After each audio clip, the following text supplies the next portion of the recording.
Alright, alright, alright. Hello everyone, mabuhay. My name is Jovi and welcome back to my channel. And for today's video, medyo kakaiba to siya kasi hindi muna ako gagawa ng hairstyle tutorial. So this time, gusto ko kasi i-share sa inyo yung mga happenings ko dito or yung mga ginagawa ko dito as a nanny. So kasi as a nanny, hindi pala madali yung trabaho na yun kasi dati akala ko ay ang dali lang naman so mag-abroad nga ako tapos mag-alaga ako ng mga bata. So pagdating dito, oh my God, yung expectation ko, kakaiba pala ang mga bata dito, nahirapan ako sa tumangkalisod. So, there was a time na, sir, gusto ko nang mag-quit, uuwi na ako ng Pinas kasi nahirapan talaga ako sa mga bata. At saka, sila din, ayaw din nila sa akin. Parang ako din, ayaw ko din sa kanila kasi yung parang basta mahirap makisama sa mga taong hindi mo ka ano-ano at saka yung parang ang dami mong i-adjust sa buhay mo. So sabi ko, uwi na lang ako, mag-give up ako nito kasi hindi ko talaga kaya. Pero yun nga sabi ng amo ko, you need to do something na para mapalapit ka sa mga bata, hindi yung pipilitin mo in one day, unang tagpo nyo pa lang magugustuhan ka na. So it was a process. So you need to do something na para sila mismo kusang yung magmamahal sa'yo kasi sila din nasa adjustment process din sila kasi pagdating ko dito, bali meron na silang yaya. So 4 years yun nilang nakasama. So yung loob nila nandun talaga sa dati nilang yaya. So tapos ako biglang papasok at biglang gusto ko mismo ganon, yung maging close kami, yung ganon. Tapos wala akong ginagawa, hindi naman yun sapat. So, I do something na kakaiba. Tulad ng, sabi ko, sige, nag-isip ako ng, sige, dadaan ko kaya to sa pagkain. Ako na, simpleng itlog lang ginawa ko, tulad nito.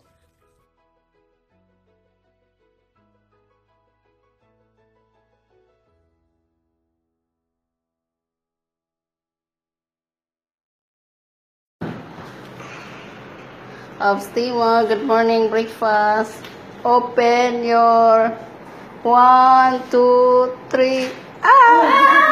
I told you to have done. What is that? One for you and one for Timo. It's the one to say. What? Timo, what's that, Timo? I don't know, crocodile. What crocodile? It's like a monster. Oh, where's their eyes? It's my dinosaur teeth. This is Star. Thank you. Star you too from Pokemon. So, With Baba C? are you happy with your surprise breakfast? Yeah. Really? I don't want to bite it. It looks so beautiful. It looks beautiful. I don't want to bite it. Wow, what a I will bite. eat you. Oh my. No! I want a picture so I can, I'm yan gonna lang. take a picture. Wait, I'll take pictures of. Grabe ang tuwa ng mga bata, yung parang na-impress sila na, ay, ang galing naman, yung parang, yung so surprise na nagawa ko yun. So, ako naman, masaya din na nakikita ko silang masaya, tapos nagti-thank you sila sa akin, tapos sabi na, I love you, Jovi, thank you sa itlog. Yung parang napaka-appreciative naman pala nila.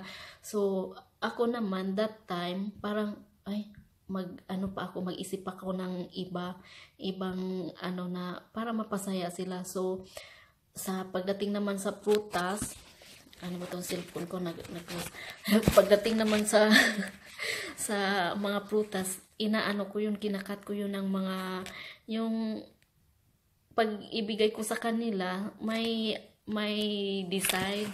So, na ano naman sila na, ay, ang galing naman, yung na-feel nila na special sila sa akin kasi nag-i-effort talaga ako na gagawin yon. So, pag galing sila sa school, meron silang aasahan na tuwing darating sila dito sa bahay, mag-i-expect sila na, siguro, ano kayang ginagawa ni Joby na surprise sa amin? Yung gano'n na, yung sa prutas, or di kaya gagawa ako ng mga cards na, wala naman, heart lang na mga papel, tapos lagyan ko lang ng I love you. So, gano'n, na ano ko na, sabi ko, ay, ganito lang pala na nakuha ko yung loob ng mga bata. So madalas ko na yung ginagawa pag free time ako. Sino-surprise ko sila pag walang pasok, sino-surprise ko sila, dalhan ko sila ng pagkain, breakfast on bed. Yung kakatok lang ako, tapos mayroong daladalang tray ng pagkain na may mga nakasit-sit na naka-design na yung pagkain nila, tulad nito.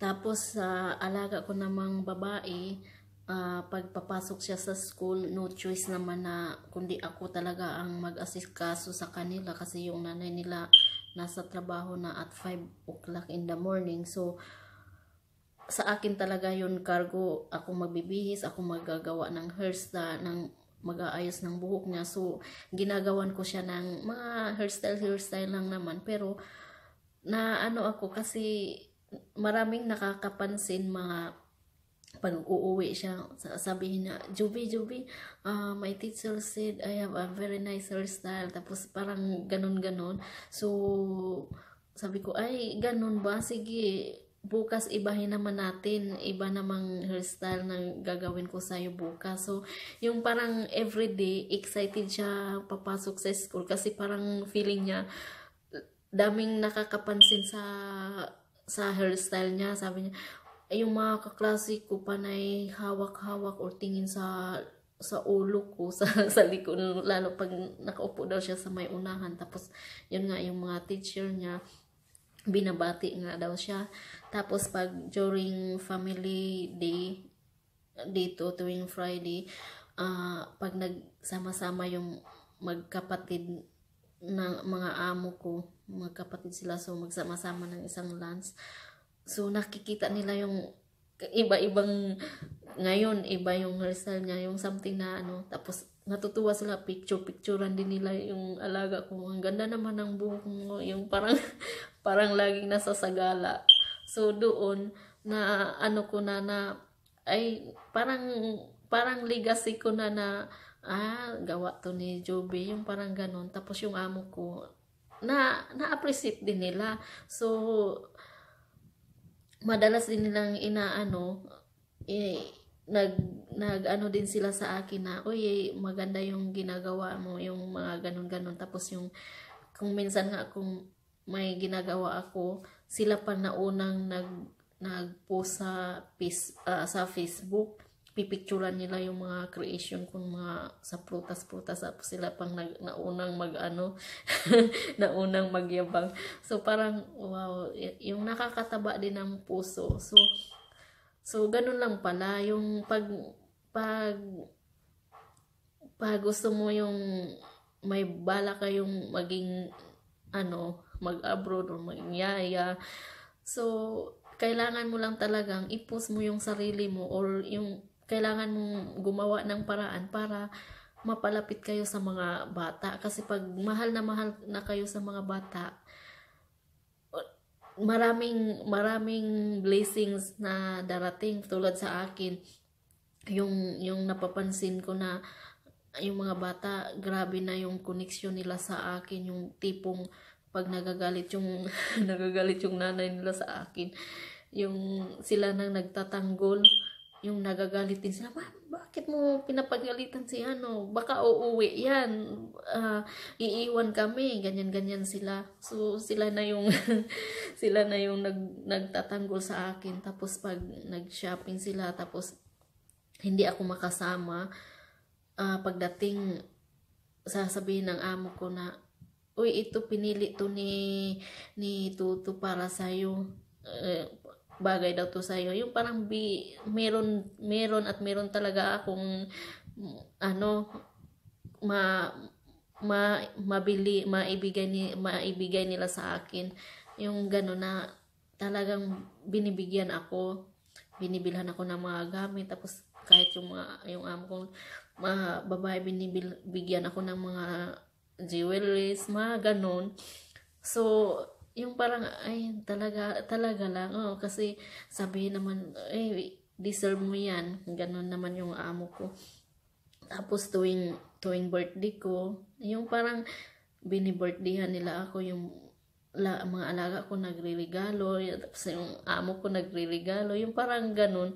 So yun nga ang sabi ng amo ko, if you do well, some more blessings to come to you, sabi niya. So yun, ginalingan ko na lang ginalingan. Tapos pagdating naman sa ano, mayroon din kaming mga happenings.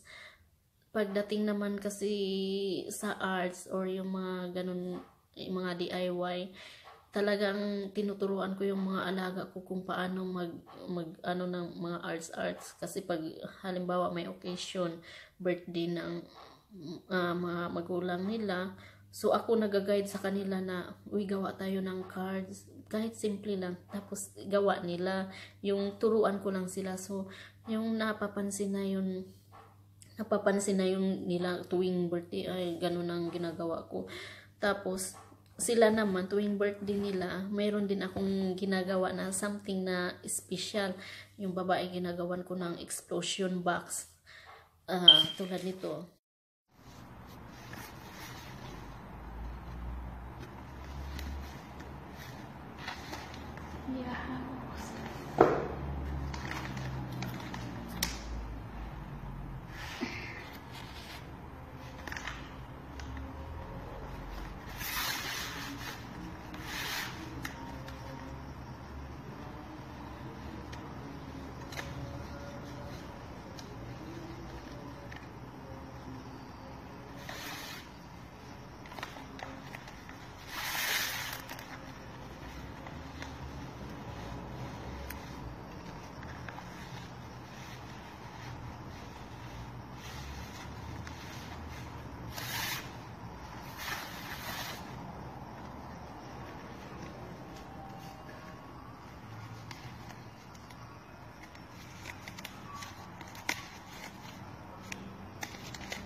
Tapos kung ano-ano na lang ginagawa ko, tapos itong headband ko, yung during summer, pag wala kasing pasok, so yung mga bata nasa bahay lang, tapos hindi pa sila allowed gumamit ng mga gadgets nila whole day, so kailangan naming gumawa ng something na makikita ng magulang nila na may ginagawa kami para sa gabi or sa tanghali i-allowed sila na makagamit ng mga gadgets nila, kasi kumpleto naman sila, may laptop, iPad, cellphone, may PlayStation, pero hindi talaga nila yun magagamit without permission sa magulang nila.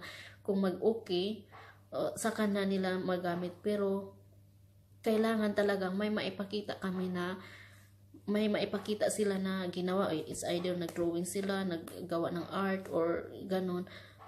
So ako naman, sige, tutulungan ko kayong gumawa, yung gagawa kami ng mga bookmarks like this.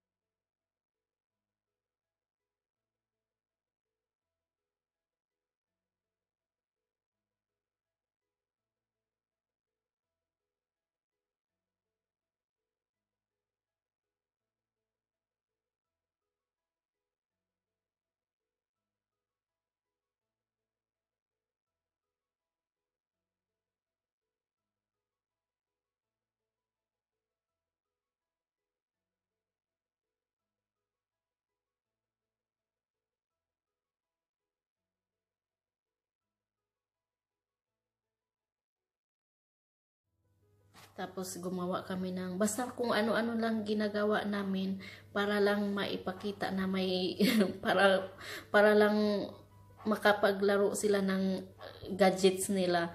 So natutuwa naman yung mga amo ko, tapos sabihin ano mga kailangan nyo para ganyan, kasi sabi nga nila buti mahilig ka din sa mga magbutingting ng mga bagay at maggawa-gawa nito, at least na natuturuan ko silang gumawa ng mga arts at ganon. Tapos sa ano naman, sa mga DIY, yung babae tinuturuan kong gumawa ng mga headbands katulad mga nito. Marami kaming ginawang ganito. Ano lang to, yung mga old t-shirts nila, yun ginagawa kong headband, iba-ibang design tulad nito.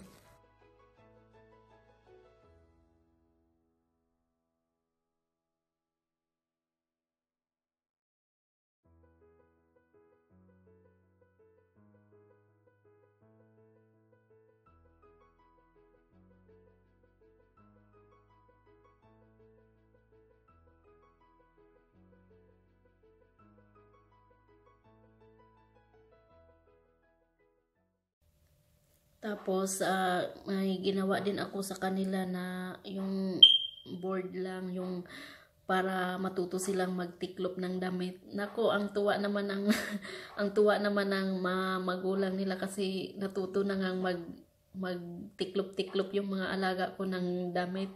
Kahit natiklop na, uulitin talaga nila para lang yung parang naglalaro din sila. So, ganito, panoorin yun. How I fold my clothes.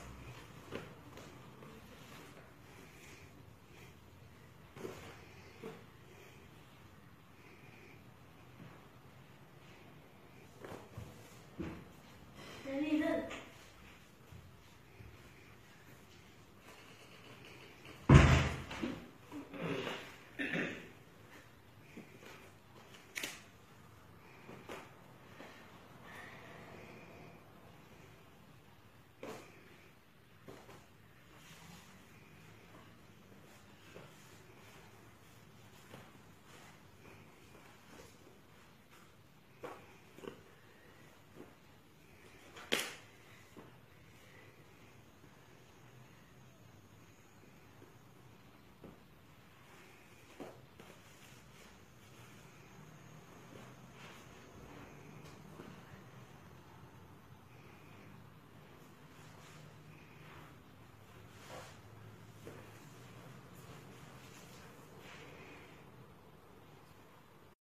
fold my clothes.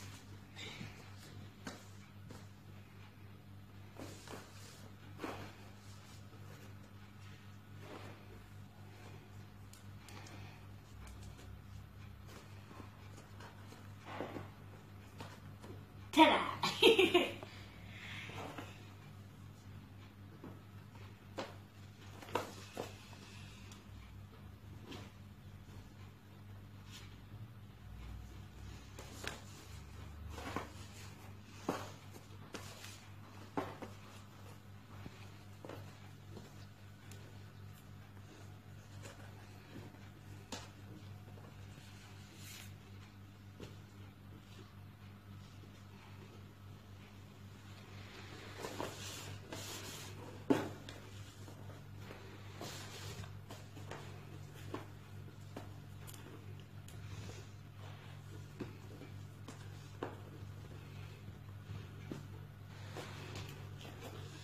Now, pants.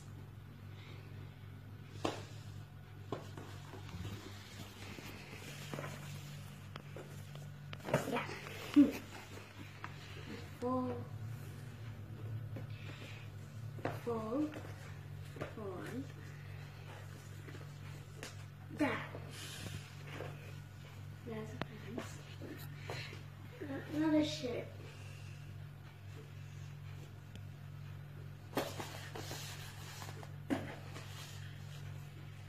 One, two, three. Another pants. Oh, this is shirt. I thought this was a pants.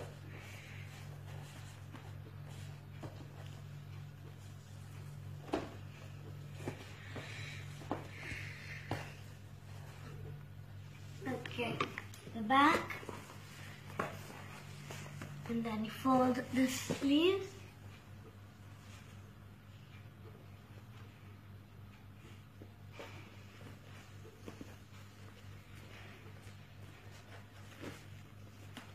Ta-da! I love you, Joey. I love you so much. I love you, Joey. I love you, Joey.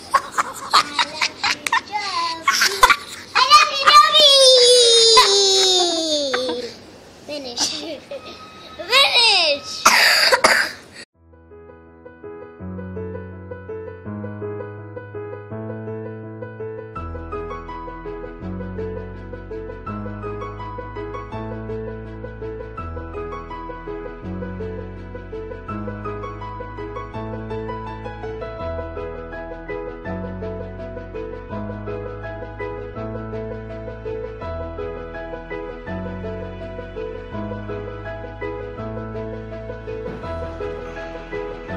Of Steamer, good morning breakfast. Open your 1, 2, 3. Ah! I told you never had that. What is that? One for you and one for Timo. It's the one the same. Timo, what's that, Timo? What crocodile? Oh, what is their eyes? My dinosaur.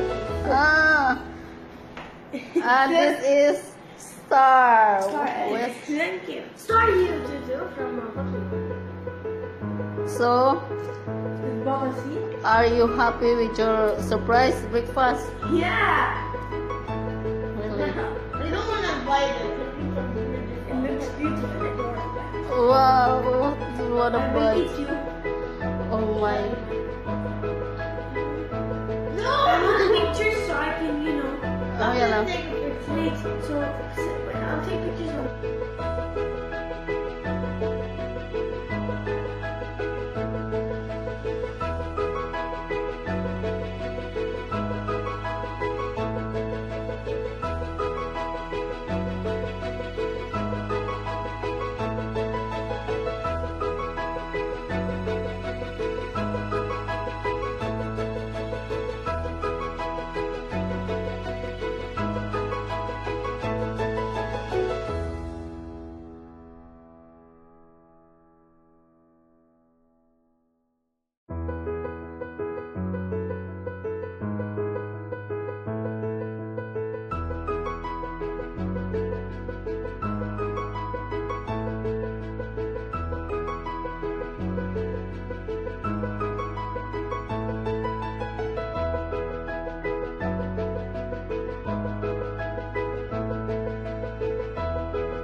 Okay, hello. Our ulam for today is opo gisado. And yeah, so I hope you like this. it's really good. Wala. And we have white rice to go with it. I hope you like this. It's Pinoy food. And there is, what is this? This is upo, Opo. chicken, and pina. What? What? I put That's patis. Yeah, patis. That. I will put for you now. So no, I said on my plate. I just put it on your plate. See? So that's the rice.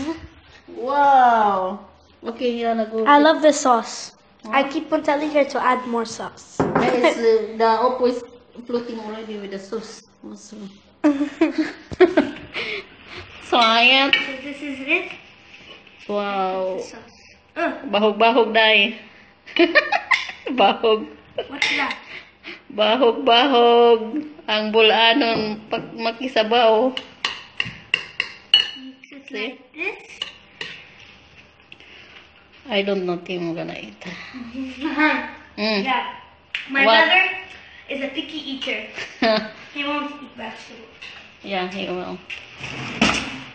Oh, what do you say? What can you say about my opo? It tastes good, and I never tried this vegetable. Yeah, this is first time. Yeah, but it's good. And Fluffy is listening to you. You want to taste also, Fluffy?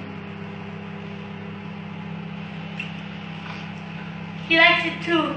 Look at her. Okay, no more. Tomorrow is... And see. Huh? What? And see. Wala? Yeah. Okay, bye. Bye. Yeah, eat. I like. Hello, it's me and my brother, and I have two things. This is me and my brother and my nanny did, and this one me and my nanny and my brother did. So I did this for my mom, and when you open it, there's a little surprise.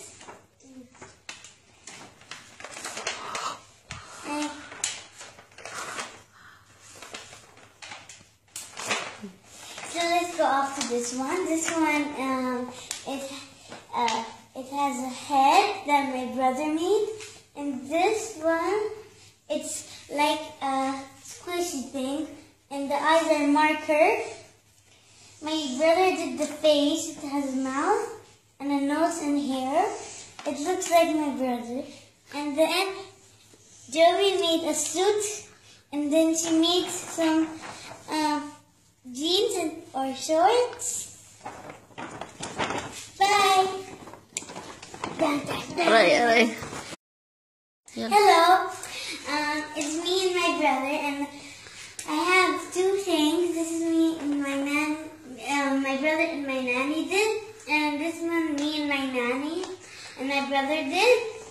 So I did this for my mom, and when you open it, there's a little surprise.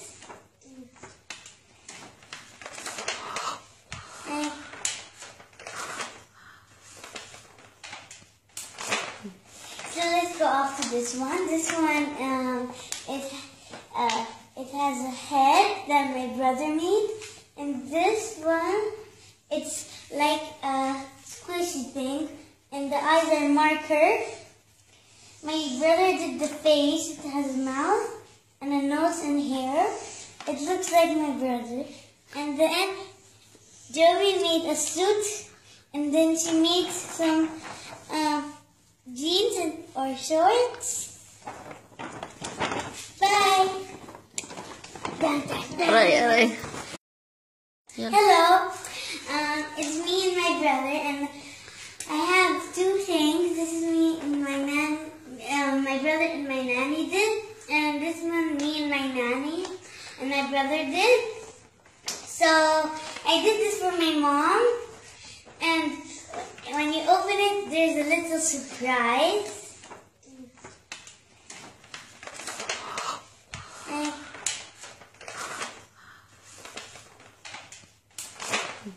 So go off to this one. This one, it has a head that my brother made, and this one, it's like a squishy thing, and the eyes are marker. My brother did the face. It has a mouth and a nose and hair. It looks like my brother. And then Joey made a suit, and then she made some jeans or shorts. Bye. Dun, dun, dun. Alright. Okay, hello. Our ulam for today is opo gisado. And yeah. So I hope you like this. it's really good. Wala. And we have white rice to go with it. I hope you like this. It's Pinoy food. And there is, what is this? This is upo, Opo. chicken, and pina. What? What? I put That's patis. Yeah, patis. That. I will put for you now. So no, I said on my plate. I just put it on your plate. See? So that's the rice. Wow. Okay, yeah, go. I love the sauce. I keep on telling her to add more sauce. Yes, the opo is floating already with the sauce. Also. So, ayan. So this is it. Wow. Sauce. Bahog-bahog, day. Bahog. What's that? Bahog-bahog. Ang bulanon pag makisabaw. It's See? like this. I don't know if I'm gonna eat. Mm. Yeah. My What? brother is a picky eater. He won't eat vegetables. Yeah, he will. Oh, what do you say? What can you say about my opo? It tastes good, and I never tried this vegetable. Yeah, this first time. Yeah, but it's good. And Fluffy is listening to you. You want to taste also, Fluffy? He likes it too. Look at her. Okay, no more. Tomorrow is... And see. Huh? What? And see. Wala? Yeah. Okay, bye. Bye. Yeah, eat. I like.